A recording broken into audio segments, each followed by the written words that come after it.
Bayangkan kamu berdiri di tengah padang pasir yang terik, di mana suhu musim panas mencapai 50 derajat Celcius yang luar biasa panas. Udara di sekitarmu begitu menyengat, sehingga setiap napas terasa seperti menghirup api, dan tanah di bawah kakimu memancarkan panas, seperti tungku yang menyala. Kini bayangkan kamu melangkah masuk ke dalam sebuah bangunan batu di padang pasir yang sama. Dan seketika merasakan semilir angin sejuk bersuhu 18 derajat Celcius. Tidak ada kabel listrik yang berdengung, tidak ada kompresor modern yang berisik, dan tidak setetes pun bahan bakar yang dibakar. Lebih dari 2.500 tahun yang lalu, para insinyur kuno membangun sistem pendingin udara tanpa listrik yang sepenuhnya berfungsi, mampu mendinginkan istana kerajaan yang megah, mengawetkan makanan yang mudah busuk selama berbulan-bulan, bahkan membekukan es di tengah musim panas yang membakar. Bagaimana manusia kuno bisa menguasai termodinamika hingga mampu membekukan padang pasir? Mari kita ungkap salah satu rahasia rekayasa terbesar dalam sejarah. Pada sekitar 500 sebelum Masehi, Kekaisaran Persia tengah berkembang melintasi bentangan padang pasir yang ganas. Mereka membangun kota-kota besar di tempat-tempat yang sangat kekurangan air dan dihantam panas tanpa henti. Jika kamu hidup di Timur Tengah kuno saat itu, panas ekstrem bukan sekadar ketidaknyamanan. Itu adalah pertarungan hidup dan mati setiap harinya. Makanan segar membusuk dalam hitungan jam.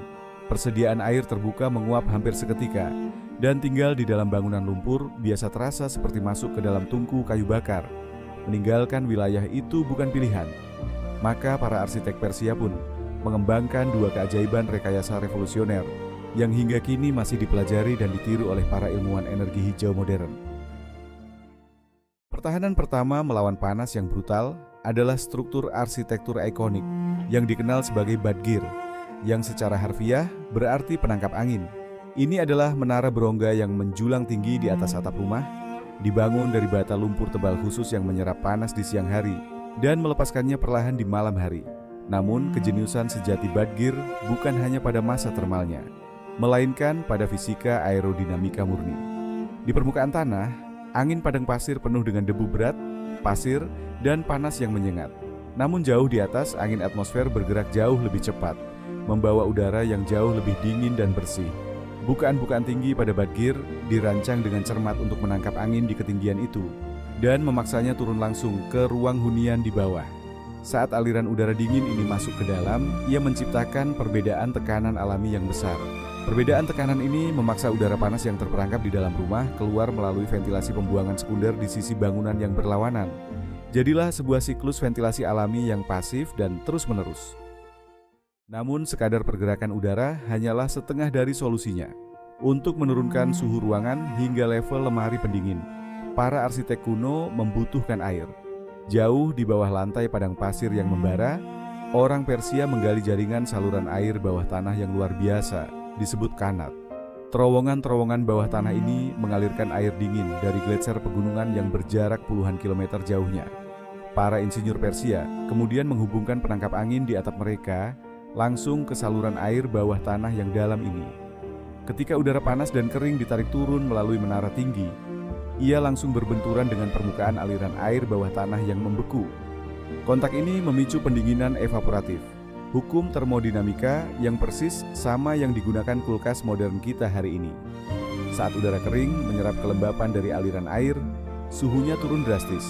Gravitasi dan tekanan kemudian mendorong udara dingin yang baru terbentuk ini naik ke ruang hunian, bertindak sebagai pendingin udara alami. Sementara di luar suhu mencapai 50 derajat Celcius, suhu di dalam rumah turun hampir 30 derajat. Seluruh prosesnya digerakkan sepenuhnya oleh gravitasi, tekanan angin, dan fisika alami. Jika mendinginkan seluruh rumah tanpa listrik terdengar luar biasa, maka metode mereka untuk membuat es di padang pasir bahkan lebih mencengangkan. Banyak yang bertanya-tanya, bagaimana mungkin air cair bisa berubah menjadi es padat di padang pasir yang mencapai 50 derajat Celcius di siang hari? Rahasianya terletak pada fenomena alam yang disebut pendinginan radiatif. Di lingkungan padang pasir yang kering, langit malam benar-benar cerah dan bebas dari tutupan awan. Di malam hari, panas dari permukaan bumi lepas langsung ke luar angkasa, menyebabkan suhu permukaan turun mendekati titik beku, bahkan di wilayah yang panas sekalipun. Memanfaatkan fenomena ini bersama sistem pendinginan evaporatif mereka, orang Persia membangun struktur kolosal yang disebut yakhchal, rumah es bawah tanah raksasa. yang dilindungi kubah lumpur tebal tahan panas. Pada malam-malam yang cerah, air dialirkan ke dalam kolam-kolam dangkal di luar ruangan.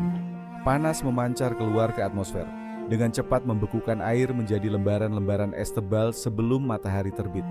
Sebelum fajar menyingsing, para pekerja memanen balok-balok es besar ini dan memindahkannya jauh ke dalam ruang bawah tanah Yakshal. Es disimpan dalam lapisan-lapisan yang diisolasi, dipisahkan oleh jerami, alga laut, dan rambut kambing. Berkat aliran udara terus-menerus dari penangkap angin yang terhubung, ruang bawah tanah itu tetap berada di bawah titik beku sepanjang tahun.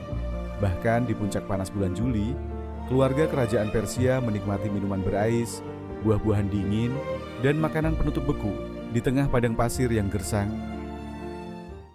Saat ini, kita membakar miliaran dolar listrik setiap tahun hanya untuk menjaga unit AC modern.